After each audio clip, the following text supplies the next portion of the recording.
I'm here to pick you up. Let's head home with Daddy James. He left with his mistress 9 years ago, cutting off all communication with me and our daughter Barbara. Upon learning something, he reappeared in front of us and approached Barbara. Seeing James, Barbara exclaimed with shocking words, "What? Who's this old man?" James was left speechless by her words, and more surprises were yet to come. My name is Linda Johnson, a simple housewife who teaches piano lessons. My husband James is an elementary school teacher. We met through a mutual friend, and I fell head over heels for the sincere and genuine James. I confessed my feelings, and he was over the moon. From the start of our dating, he apparently thought about marrying me. "You're the only one who'd marry me, Linda." He'd been saying such exaggerated things since we started dating. Every day, he proposed, and thinking he was sweet-talking, I just nod along, believing marriage was a long way off. "Linda, let's get married." On my 25th birthday, he surprised me with an engagement ring. We had only been dating for about 6 months, and I remember being taken aback when he said it. However, when James sets his mind to something, he sees it through. I was young, and back then, I really wanted to get married. So, one thing led to another, and I accepted. However, my parents were strongly against our marriage, given we had only been together for a year. They were working abroad, rarely in the US, and were genuinely concerned for me. Due to James' relentless pursuit, both my father and mother eventually gave in, and by the end of that year, we tied the knot. He's a teacher known for his sincerity, and my parents probably couldn't find any better reason to oppose than their own concerns. Since his student days, James had been diligently saving enough money for the two of us.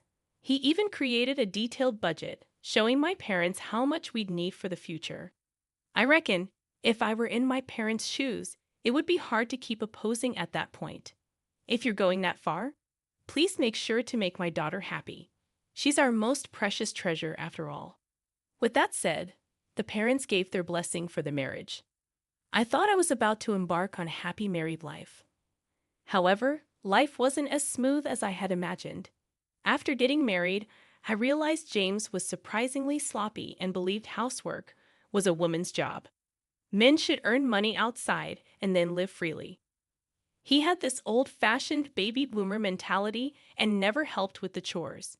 When he was home, I would ask, "James, please, I've started working too, and it gets busy. Can't you help out a bit around the house? At the very least, take care of your clothes and prepare for tomorrow." Feeling overwhelmed by James leaving everything to me, I brought it up bravely before dinner. James, hearing this, was unexpectedly furious. He lashed out with words I had never heard from him before. "What, you just teach piano lessons and mostly goof off, right? Despite having a job that barely adds to our income, you want me to help with the housework? That's so entitled. Every day I work hard from early morning, even being asked to advise for after-school clubs that don't pay. Then I come home mentally drained. The housework is your job since you earn less. Don't act all high and mighty when you have it easier." I couldn't believe my ears. He had never spoken to me this way, even when we were dating. His words, so dismissive of me, hurt more than anger me. Every day I was berated for the most unreasonable things, and when I was at my lowest, I found out I was pregnant. James demanded that I have the baby. My folks were looking forward to a grandchild. "If you don't have it, there will be consequences," he warned. Hearing such a threat, I was at a loss. I had no expectations from James, but I felt this child could be my lifeline. With that hope, I decided to have the baby. But my morning sickness was worse than I expected, and I really didn't feel up to doing housework. My belly was growing, making it hard for me to move around. But James, as always, didn't help out at all around the house. Even when I felt terrible from the morning sickness, he would yell at me, saying, "You could at least go to the convenience store and grab a sandwich, couldn't you?" He wouldn't even shop for me. When I mentioned taking maternity leave from my piano teaching job, he got angry, accusing me of just trying to take time off and blaming how we were going to make ends meet with reduced income. I wondered, Can I really raise a child with this man? Such fears crossed my mind, and sure enough, those concerns became a reality. It was a safe delivery, and our daughter, Barbara, was born into our family. Barbara always smiles, sleeps well, and has truly become the light of my life. Unlike James, she's such a mama's girl, and having her around helps me get through the tough times. I enjoyed every day, cherishing those moments. But something happened to Barbara just before her 5th birthday. She seemed to have a fever, was lethargic in the morning, and had to skip preschool. "Mama, I feel sick," she said as she lay down. Barbara suddenly complained of nausea and started saying her arms and legs tingled like they were numb. This didn't seem like just a regular cold. I immediately called the hospital, and Barbara had to be taken by ambulance. Fortunately, it was during regular hours, so a specialist was available. Turns out, Barbara had infant paralysis. Apparently, it was severe, and they diagnosed that she might have lasting effects from it. "What, doctor? Isn't there anything you can do? Can she live a normal life with these after effects?" Hearing the diagnosis alone, I was panicked. I clung to the doctor's arm, crying out, "Please save Barbara." But there was not much that could be done. There was no specific cure for infantile paralysis, and they told me the only treatment available was symptomatic.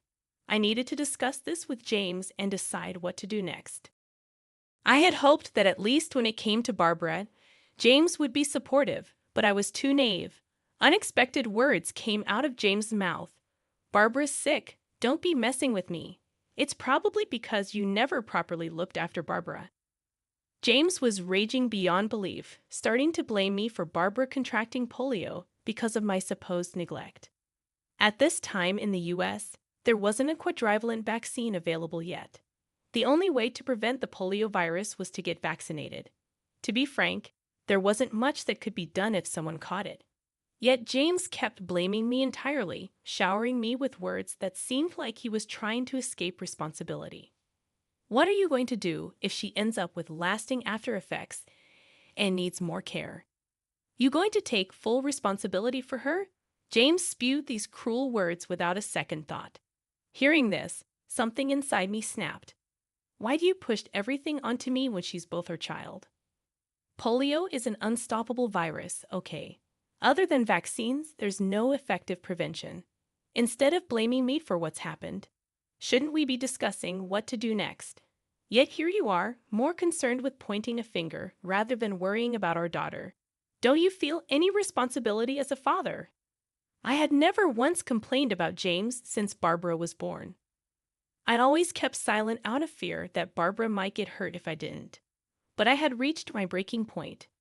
I feared that if I kept it in any longer, I might do something regrettable, especially now that Barbara wasn't around. It was crucial to confront James, and I thought so. I directly shared my feelings with him, but his response was something I never expected. "When did you think you could talk back to me like that?"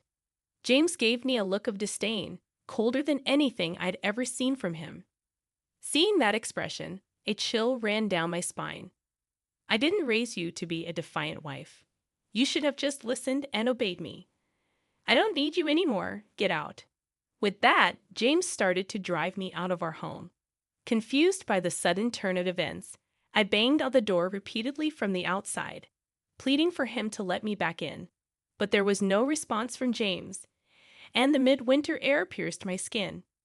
Why did this happen? Tears overflowed from the sheer pain, and that day I ended up returning to the hospital barefooted.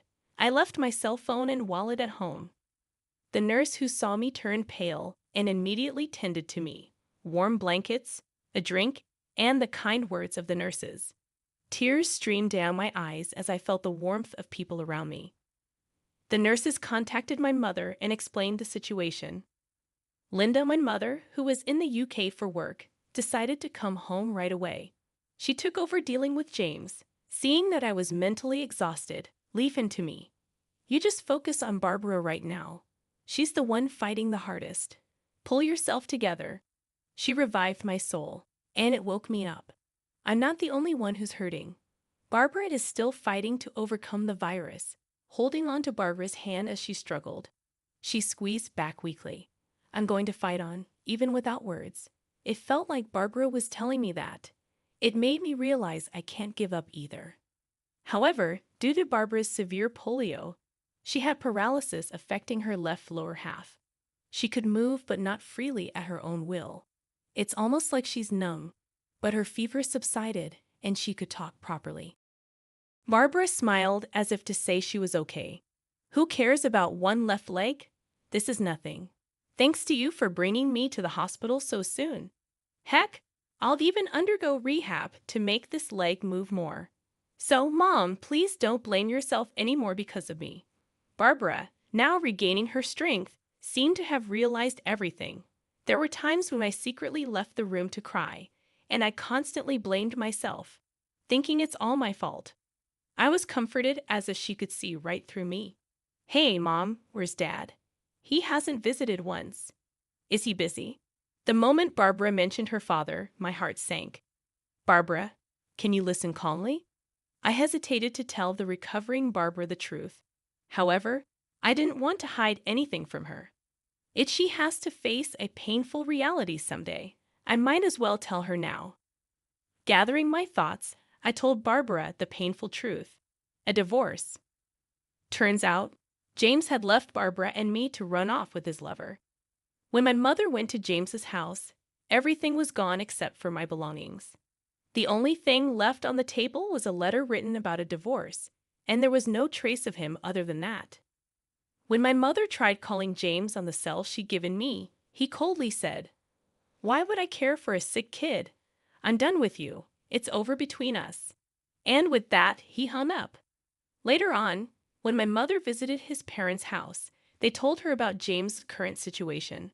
Apparently, James had been seeing another woman for a while, and she got pregnant. Thinking of remarrying her out of responsibility, his parents apologized over and over, saying, "We're truly sorry for our foolish son." My mother talked to me about this, suggesting if you want to go to mediation and ask for child support, I'm all in. James's parents also agreed on this. However, I didn't want that.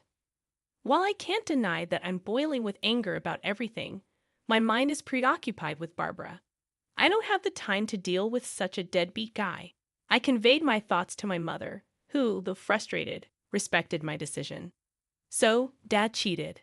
Upon hearing the story, Barbara wasn't shocked. Instead, she thoughtfully uttered the word cheated. Thinking I might have upset her, I hurriedly looked into her face, and out of nowhere, she showed a chillingly bright smile. In that case, Mom, I have a favor to ask. I was completely taken aback, feeling both scared and surprised by the situation. Listening to Barbara's words, she shared something shocking. 9 years later, Barbara entered 8th grade. She made a remarkable recovery, and after graduating from a special education school, started attending a public middle school. I opened my piano studio on my own, and now I make a living out of it.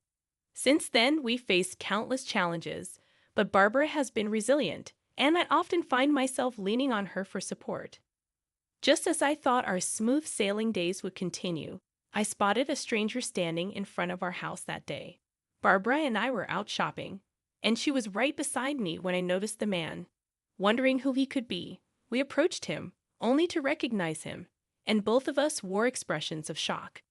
"I'm here to pick you up. Let's go home with Dad." To our surprise, it was James, the man who had abandoned us all those years ago, waiting for our return. Why was James at our home? More importantly, how dare he show up now after all this time? My anger and hatred surged instantly, ignoring my evident discomfort. James tried to approach Barbara. "Don't you dare get close to her. Who do you think you are? Acting like you're her dad now? What happened to your affair? Aren't you happy with your new family? Don't touch her with those filthy hands." Although Barbara has recovered, her left leg doesn't fully move. If James were to grab her now, she wouldn't be able to get away. Determined to protect her, I stood in front of James, not hesitating to confront him with biting words. "I don't need you. I came to see my daughter. Get out of my way." As he tried to forcibly move me aside, Barbara pulled my hand, and with a bright smile, delivered a shocking statement to James. Who's this guy? A friend of yours, Mom? He looks dirty and creepy. I wish he'd leave our house right now. Huh. Stunned by Barbara's words, James was left speechless. It seems like you're referring to me as your daughter, but my only parent is my mom. I was told my dad passed away when I was young. I don't know you, though. I never told Barbara that her father had died, and I quickly realized she was improvising on the spot. I was amazed by her quick thinking. Barb didn't stop there. Is it okay if I call the cops on this stranger? Or should I yell? Hey, someone help. This weird guy is trying to kidnap me. Barbara didn't hesitate to raise her voice right in the middle of the street. Seeing this, James panicked and tried to silence her. But I firmly stood my ground. Hearing the commotion, our neighbors came out to see what was happening. Are you okay, Barbara? Are you really some kind of creep? If you lay a hand on our Barbara, you're going to regret it. No, you got it all wrong. I'm her father. You're my father. Don't make me laugh. Upon hearing the claim of being her father, Barbara's cheerful expression vanished, and she glared coldly at James. I don't have a father, and the only reason you're trying to contact me now is probably because of money, right? Ever since I became a singer-songwriter and started earning. Hearing her words, James was taken aback and seemed lost for words. After that incident, Barbara asked me if she could start taking piano lessons. Dad always told me to focus on my studies and not waste time on things like games, TV, or other hobbies. I should only study hard, he'd say. I later discovered that James had been pushing Barbara to excel academically, always trying to make her the best. Because of this, Barbara would secretly write letters to her friends and refrain from visiting them to avoid getting caught. If your mom finds out, she'll spoil you, so let's keep this a secret, just between the two of us. I remember him saying, looking back, it's so creepy. It's not right for a real parent to take away a child's freedom. I finally understood when I saw Barbara laughing mockingly. She hated her father more than I did for robbing her of her life. That's why she said those words to me back then. I love the way our mom plays the piano. When I grow up, I want to have a job related to the piano too. I'm going to show everyone how wonderful the piano is. At the time, I didn't really get what she was talking about, but now I realized she was determined to prove James, who always mocked the piano, wrong. I realized for the first time that her words back then were filled with such ambition. Barbara was born with perfect pitch and had an extraordinary memory. Once she heard or saw something, she could remember it like a machine. Not only did she quickly memorize sheet music, but her piano skills also improved incredibly fast. On her own accord, she started voice training. Unsatisfied with just the piano, she began exploring various other instruments. On her days off, she performed with a guitar in front of the local train station and applied to numerous talent agency auditions. She used her challenges to her advantage, turning them into positive attributes. Because of her beautiful voice and talent, she started getting offers from TV shows at the young age of 14. Now, she tours all across the U.S. as a singer-songwriter. You must be kidding. I came here purely to see you. Then why did you abandon us back then? As the crowd began to gather around us, I loudly recounted all of James's misdeeds for everyone to hear. When Barbara got sick, you abandoned us because your mistress was pregnant, didn't you? When things didn't go your way, you'd shout and throw things around. Haven't you always been the worst kind of person? And now you come here claiming to be a father. Give me a break. Barbara and I have long since erased the memory of ever having a father. Hearing these shocking revelations, the neighbors were disgusted with James, and they stood by me. This is the town where I, Linda, grew up, a place known for its strong sense of community and loyalty. Everyone here has treated Barbara as if she was their own child, helping raise her. To them, it felt like their child was being insulted. The crowd began shouting insults at James. I don't have a father. Why would I ever go back to a scumbag like you? I'm going to live my life with my mom and friends. Never come back here, you womanizing piece of trash. With that, Barbara threw her bag and jacket to the ground, signaling for the crowd to chase James away. The neighbors shouted at James to get away from Barbara as he desperately clung to my feet. Ah, Linda, please help me. I admit I was wrong. From now on, I'll cherish you and Barbara. I'll spend the rest of my life making it up to you. Please, I'm begging you, forgive me. James was on his knees, begging and rubbing his forehead against the ground. But looking at him, I felt nothing but disgust. After everything he'd done, this man believed that a simple apology would absolve him. I wanted to show him that life isn't that easy, so I bent down, put on a wide smile, and motioned for him to lift his head. Look up, James. Linda, please forgive me. Thinking he'd be forgiven, James looked up only to be met with my eerily cheerful smile, leaving him speechless. He seemed to realize the end was near. Standing on the brink of despair, James walked away from us. In the days that followed, the neighbors were relieved that nothing bad happened to Barbara and me. Some of them, aware of our painful past, even shed tears of sympathy.